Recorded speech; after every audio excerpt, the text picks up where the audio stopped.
A reading from the book of Exodus, chapter 33, verses 1 through 6 and 12 through 23. Then the Lord said to Moses, "Leave this place, you and the people you brought up out of Egypt, and go up to the land I promised on oath to Abraham, Isaac, and Jacob, saying, I will give it to your descendants. I will send an angel before you and drive out the Canaanites, Amorites, Hittites, Perizzites, Hivites, and Jebusites. Go up to the land flowing with milk and honey, but I will not go with you, because you are a stiff-necked people, and I might destroy you on the way." When the people heard these distressing words, they began to mourn, and no one put on any ornaments. For the Lord had said to Moses, "Tell the Israelites, you are a stiff-necked people. If I were to go with you even for a moment, I might destroy you. Now take off your ornaments, and I will decide what to do with you." So the Israelites stripped off their ornaments at Mount Horeb. Moses said to the Lord, "You have been telling me, lead these people, but you have not let me know whom you will send with me. You have said, I know you by name, and you have found favor with me. If you are pleased with me, teach me your ways, so I may know you and continue to find favor with you. Remember that this nation is your people." The Lord replied, "My presence will go with you, and I will give you rest." Then Moses said to him, "If your presence does not go with us, do not send us up from here. How will anyone know that you are pleased with me and with your people unless you go with us? What else would distinguish me and your people from all the other people on the face of the earth?" And the Lord said to Moses, "I will do the very thing you have asked, because I am pleased with you, and I know you by name." Then Moses said, "Now show me your glory." And the Lord said, "I will cause my goodness to pass in front of you, and I will proclaim my name, the Lord, in your presence. I will have mercy on whom I will have mercy, and I will have compassion on whom I will have compassion. But," he said, "you cannot see my face, for no one may see me and live." Then the Lord said, "There is a place near me where you may stand on a rock. When my glory passes by, I will put you in a cleft in the rock and cover you with my hand until I have passed by. Then I will remove my hand, and you will see my back, but my face must not be seen." The word of the Lord. Thank you, Jim. So we're nearing the end of our series in the book of Exodus, where we started back in September, tracking with the story of the Israelites after they're saved under the hand of Pharaoh. They're going in through the wilderness, and through it, you see God shaping them to be his people. And what I think is super interesting about the Israelites' journey is that it gives us this model of what it looks like to walk and mature in the Christian faith. Now, I think for a lot of us, sort of the way that our Christian faith journey looks like is that you first go to God because you're looking to get something from him. Right? Maybe that's what brings you here today. Maybe there's something going on in your life. You're desperate. You need the Lord to respond, and you want him to show up in a certain kind of a way. That's kind of, in a lot of ways, how we all come to God. We look for something from him. And then from there, what tends to happen is that then we start to look to do things for him. We start to have this transactional relationship with God.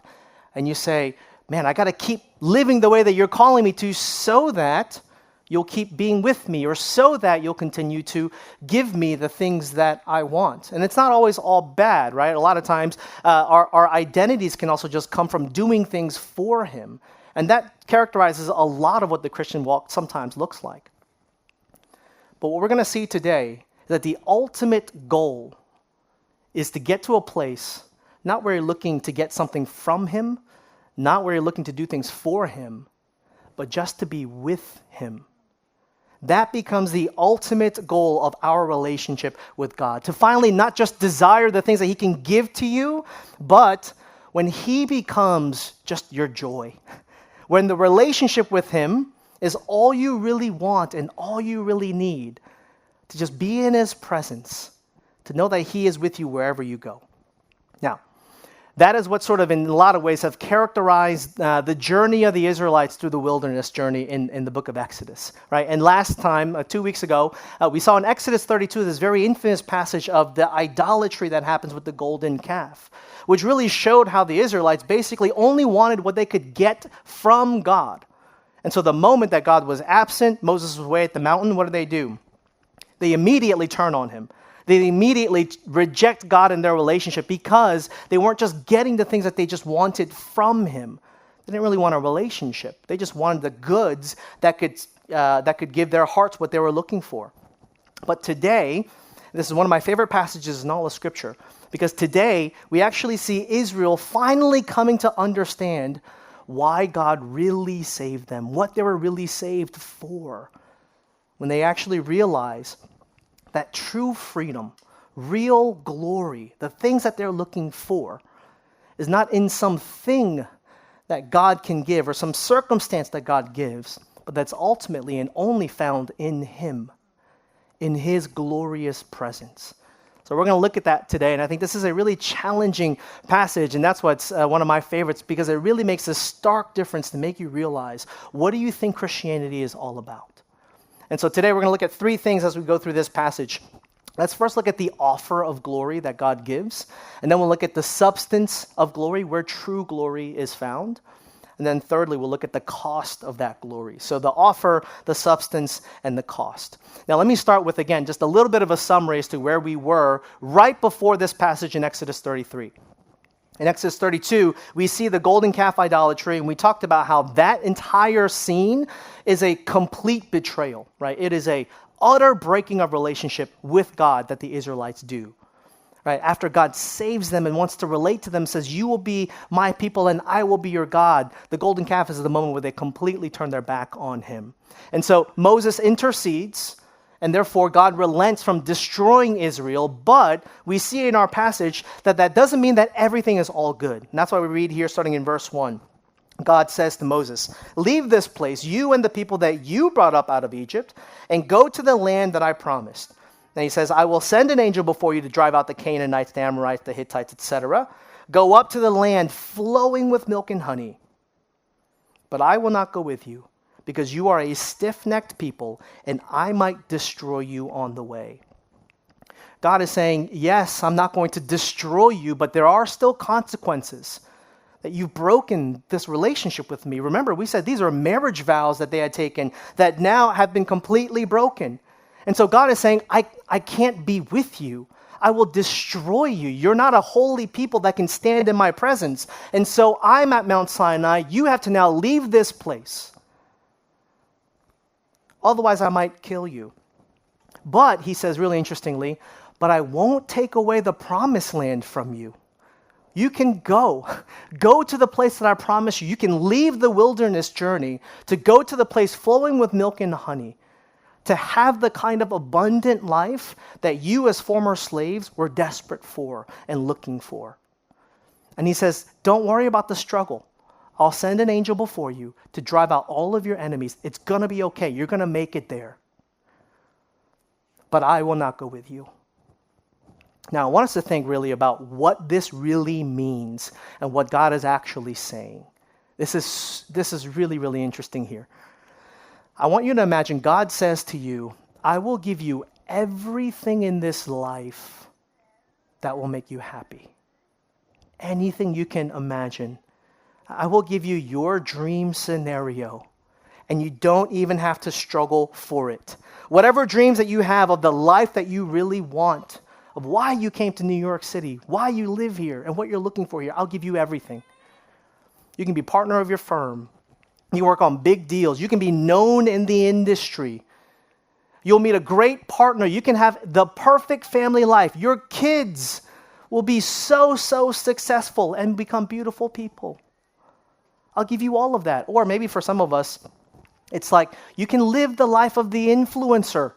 You can travel wherever you want. You know those people who like get paid to go eat at really nice restaurants in the city? You're like, oh my gosh, like how did you get that job? Like that seems like an incredible life to live. God's like, you can have that. I'll give you that. You can travel the world. Everything that you want in this life, I will give to you. You can have a big, thriving church when you move to City Tech College on March 1st. And all of Brooklyn will know you guys. It will be popping. It will be great. But I will not be with you. Now let's be honest for a moment. What is your reaction to that? If God says, I will give you everything of your dreams, and I'll even make you the hero of the story. When God says, the people that you brought up out of Egypt, Moses, he's actually saying, you know what? You can also even get the credit. That it's not something that I've done, which means even in our dream scenarios, it's not like, oh, you're so blessed. It's actually, no, you are a person of substance. Look at how much you've accomplished. And so imagine that kind of life that God is offering to the Israelites, and that might be offering us here in the promised land of New York City. If he says, people will look at you and not think that you are some chump, but people will look at you and say, oh, this is a person of substance. This is a person who's so important that we need them in our circles. We need to invite you into these exclusive meetings. You can come into the inner life of all that New York City has to offer. But you don't get me, God says. I want us to imagine what our honest reaction would be. Now, let's be honest. Some of us here might be like, oh, that's what I thought Christianity was. So what's wrong with that, right? I mean, that's a very common reaction. Again, if you're coming to the Lord for looking for something to get your life back on track, right? That's a sort of a common reaction. That you get all the benefits of living in a life with God without all the service or the sacrifice. Right? That would be an honest reaction that a lot of us have. But I think no matter who we are, no matter how holy that we might feel, every single one of us is tempted by that very offer. Because why? What God is actually saying here is offering Israel a sense of glory. And every single one of us want glory in our lives. The Hebrew word for glory is kabod. It means like a weightiness, right? It's a heaviness. It means there is deep significance, that you are a person of consequence. And all of our dream scenarios that we think about, the life that we want, the reason underneath why we want those things is because it gives us a sense of glory. It gives us a sense that we are worth something, that there is deep significance in my life if I have that kind of a life. It's the offer of glory. And that is also why, as we talked about last time, that is also why idols, things that we look to that aren't God but promise to give us what only God can give, that is why idols also become so enticing for us in our lives. Because idols offer you the promise of glory without the sacrifice and without the pain. That's why we look to our jobs and our families and our relationships and all that we have and the life that we want, because we think that's going to make us feel important and worthy. And that is deeply ingrained in every single one of our hearts. I mean, if you go back to the story of the Israelites, you could argue that Israel's entire search coming out from the wilderness is this search for significance, is this search of being worthy, of being a people who are worthy to be loved. Remember, they were slaves for 400 years. People didn't care about them as a human being. And God says, no, that's not how you were ever meant to live. You were meant to live as someone who is worthy. And therefore, the question that animates the heart of every single slave would be, do I really matter? Is there significance in my life? Am I worthy of being loved and of belonging? And that question is what makes us go out searching for glory. That's what all of us look for and all of us need. And what we see here is that it is very, very tempting to find your worth, your glory, in the things that you have. And that's why this is such this incredible test, this offer of glory that God is giving. Because if this offer of going into the promised land without God is very enticing to you, then that means that we are in some ways seeking our ultimate significance, us in some kind of earthly thing, that we're looking to something here in this world, some circumstance that can change, that can give us that kind of glory. And so this becomes a great test when you ask the question, where is it that you are seeking your glory? And then God says, well, I'm going to give you the promised land. You can go to the land flowing with milk and honey, but Moses refuses, right? And he refuses because he says that's not where true glory is found. That's not where the substance of glory really is. Instead, Moses refuses. Why? Because he says true glory, the substance of glory, is actually found in your presence. Look at what he says starting in verse 15. He says, if your presence does not go with us, do not send us up from here.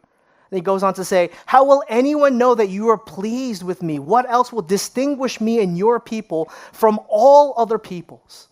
See, what Moses recognizes is the significance of what God's presence actually means and what it indicates about them. See, presence meant that there was a special favor, that there was this distinction of God's people, that they were a peculiar people adopted by God to have a special relationship with him. That was the thing that distinguished them from every other nation in this world. And so Moses is saying, it's actually your presence going with us that tells us and the rest of the world that you have shown us a special love. That is what distinguishes us, that you've adopted your people, this people, as your very special possession. Moses is saying, your presence is a thing that sets us apart and gives us glory. It's a relationship with you at the end of the day. That real freedom from slavery doesn't come from having abundant resources or the land flowing with milk and honey. That's not what life is about. That is not why you saved us, God. Moses is saying, without you, God, all of these things are empty and they are vain. They are not weighty enough to fill us with the glory that we are looking for. These things can't make us matter the way that only you can make us matter. There's no true glory found in that place. Therefore, it would still be slavery. It would still not be freedom unless you go with us. And so we would rather not go. Now, that sounds extreme, I know, but I want us to think about it this way. Imagine that you have been a slave for generations. Or better yet, maybe, imagine that you were born an orphan. And I want you to just picture from movies, or maybe you have a special background to that and experience with that. But I want you to picture a face of what comes up when you imagine an orphan living in a home without the special love and care and attention of any single person. Orphans, a lot of them don't even know their real names sometimes or when they're actually born. They're treated like a number in the system. Not all, but many often are. And you see in the face of an orphan just how unsure they are, right? Because they don't know if they're loved. They don't know if they're worthy. They don't know if someone's going to come over and actually say, you're going to be mine. And so they all day long see and experience what rejection and abandonment might feel like, rather than what a special love and care might actually be. And I want you to now imagine that some rich person comes to the orphanage and drops off all the toys and the clothes in the world and even moves them into a bigger house. Do you think that would actually change everything for that orphan? No, of course not. Because the hole in their hearts can't be filled by a whole bunch more toys. What they really want, what they really need to feel significant, to feel loved, to feel like they belong, it's not have a bunch more toys. It's to have someone come and pick them up, look them in the face, call them by name, hug them, kiss them, and say, you're coming home with me. I love you. You are mine. That is what would change the heart of an orphan. That is what would fill the hole in the heart that the orphan has. And yet, friends, every single one of us walk around this city trying to fill our same holes with a bunch of toys, with a bunch of different things, thinking that that will give us glory and significance, worth, belonging, and love. And we've got to come to understand what Moses understands, that those things don't matter because ultimately no thing can ever make you matter without God. And that is the very thing that Moses gets, and that is what he has been after this entire time. That's what God has been after in the lives of the Israelites through the wilderness. To finally get them to see that what distinguishes them, what makes them special, is not any promised land, but God himself. But here's the flip side of that. And here's one of the most challenging parts of this, is that if you accept that, if that is true, what God is also then saying to you on the flip side is this, that now I am what distinguishes you and makes you worthy. And only me. That's not your job. It's not the things that you have or you don't have, but it's just me. And you might think, well, what's the big deal with that? I want you to actually realize what God is saying when he says, nothing in this world can make you matter like me, that I am now what makes you most matter.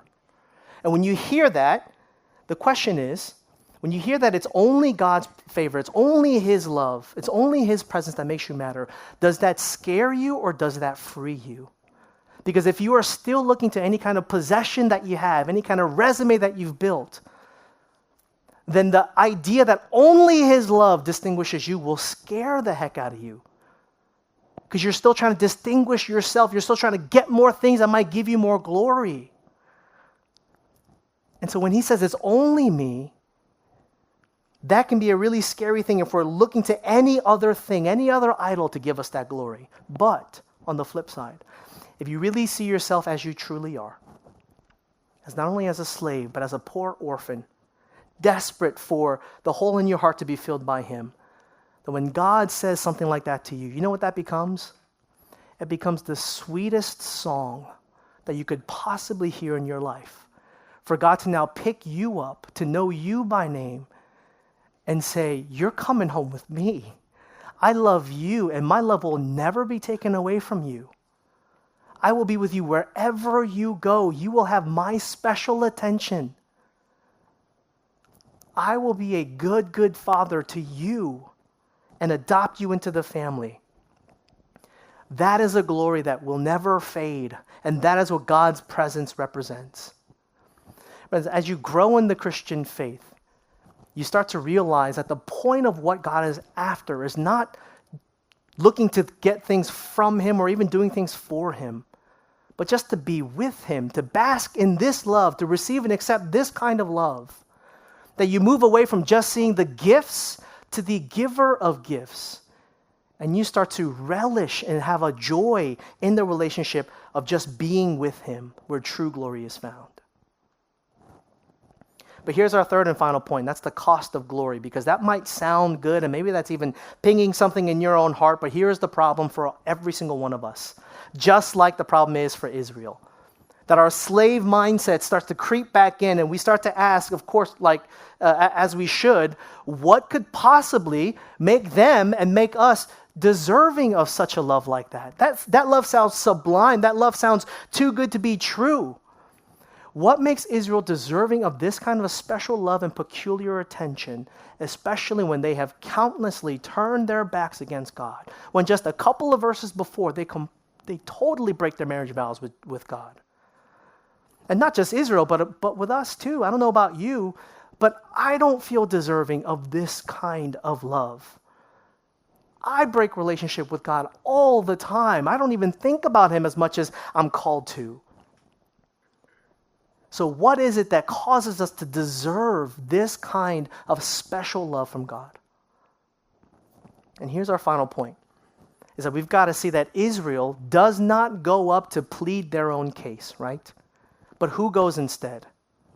They have Moses. They have a mediator who goes on their behalf. And Moses in our passage is the one who is interceding. And he says, no, Lord, you need to go with us. Your presence means a lot to us. If you don't go, we will not go. And the Israelites are just sitting there scared, wondering what God is going to do. But Moses has the courage to put his life on the line. And he says, no, I want you to be with us no matter what. And as he intercedes, we see in our passage that he even has the audacity to say, now show me your glory. You know what Moses is saying when he says to show him his glory? He's saying, I want a down payment proof that you will never leave your people, that the thing that sets us apart will never be taken from us. I want that final proof here and now by you showing us your glory.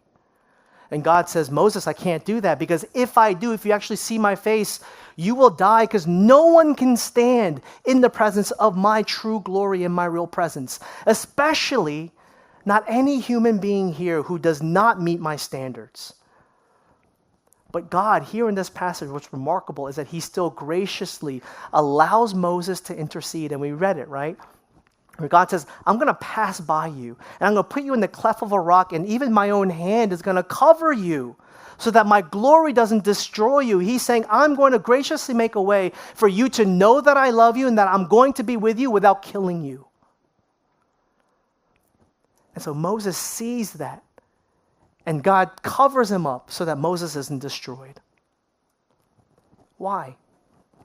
Well, because as great of a mediator as Moses is, what this passage is also showing us is that Moses is still not adequate. He's still not fitting to sit and stand to be this kind of a mediator that can withstand the very presence, the fullness of God's presence and his righteousness. That Moses is ultimately inadequate because he's not perfect. He too is not deserving of this kind of proof of God's special love. He lacks in his own merits to gain God's favor. Moses himself is not worthy to be in God's presence and play this kind of a role. And the good news for us is that Moses was never meant to be the final proof for Israel nor for us. Moses is only meant to be a shadow, pointing forward to the true and greater mediator that you and I need. Look at what Hebrews chapter 1 says. In the past, God spoke to our ancestors through the prophets, talking about Moses, at many times and in various ways. But in these last days, he has spoken to us by his Son. The Son is the radiance of God's glory and the exact representation of his being, sustaining all things by his powerful word. After he, Jesus, had provided purification for sins, he sat down at the right hand of the Majesty in heaven. The writer of the Hebrews is saying Jesus is the very radiance of God's glory. God's glory, his presence that represents being in a relationship with him. That Jesus now is coming as the greater Moses and the true intercessor. Because only Jesus is truly worthy to play this role. Only he can withstand and sustain being in God's very presence without being completely destroyed himself. That only now Jesus can bear the wrath of God's very presence to provide the purifications of sins, as Hebrews says, for our idolatry, for our shame, for us breaking relationship with him. And do you realize what that means? That Jesus, when he dies on the cross, he is truly interceding for you and I, for his people, by taking the full payment of sin. And you realize that on that cross, God put his hand to cover Moses, but on the cross, he takes his hand fully away so that Jesus experiences everything that you and I were meant to experience ourselves for our sin. And the full glory, the full wrath of sin is just poured on Jesus, which is why Jesus on the cross cries out, my God, why have you forsaken me?" He's saying, why are you taking your presence away from me? Why is this relationship now broken between you and I? And of course, he does it so that you and I now, as we look to Jesus on the cross, can be assured once and for all, as final proof, as former slaves and orphans, that God will never take his presence away from you. And no matter what's going on in your life, no matter where you might be looking for glory in all these wrong places, because of what Jesus has done for you, his presence will always be with you. so that you can now live in faith, knowing and trusting that you're no longer a slave and an orphan, but a son and a daughter with a room fit for you in his presence. That is what Jesus accomplishes by dying the death that we should have died and giving us the life that only he deserves. And friends, that's what it means to be his special possession. Those are the great lengths that God is going to in order to make you his. So whatever it is that you and I might be looking to for glory, see that it will never, ever make you experience the kind of love that you are made for, that only can be given to you through what Jesus has done for you.